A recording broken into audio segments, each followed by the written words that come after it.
انا احول اللي هي الطريقه الحله الغير المعالجه دي، او اللي هي مش عليها طبقه اللي هي غير لاصقه، ان ازاي احولها لطبقه غير لاصقه تماما. اعمل ايه؟ بصوا كده، انتوا اول حاجه بعملها وهي ان انا برفع النار عليها، يعني انا بولعها على النار واسيبها تسخن لمده 5 دقائق كامله. ما بحطش لا زيت ولا بحط ماده دهنيه ولا بحط نفس الاكل بتاعي ولا اي حاجه خالص. ببتدي اسخنها جامد جدا وابتدي احط الماده الدهنيه بعد ما الطاسه نفسها تسخن جامد وتدخن. متخيلين توصل لدرجه التدخين ليه؟ عشان كل المسام بتاعه الحديد تقفل على بعضها، بحيث ان لو نزلت زيت، لو نزلت ماده دهنيه، لو نزلت الاكل نفسه، خلاص ما بتلزقش تماما تماما. خلاص هي كل الفراغات او كل الحاجات اللي جواها اتقفلت على بعضها، فما بتطلعليش اي ماده غير صحيه تماما. طيب هي صحيه؟ هي طبعا صحيه، وهم كانوا قايلين ان هي بتطلع لما بتسخن جامد بتطلع نسب حديد للناس اللي هم عندهم انيميا.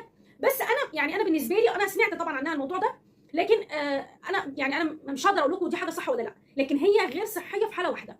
ايه هي؟ وهي مش معنى ان هي حديد زهر ان هي مش هتصدي، لا هتصدي لو انت ما حافظتيش عليها. هنا بقى اول ما تصدي يبقى هي غير صحيه تماما. طب هرميها؟ لا.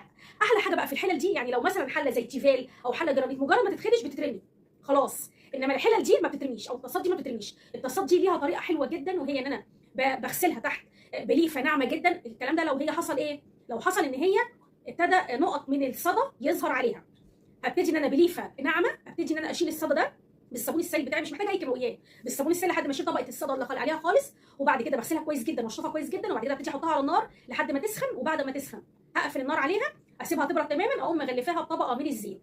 علشان ايه؟ علشان تمنع الهواء انه يختلط بيها او انه يتفاعل معاها زي ما بيقولوا. دايما طيب هي ايه اللي هيخليها توصل اصلا لمرحله الصدى؟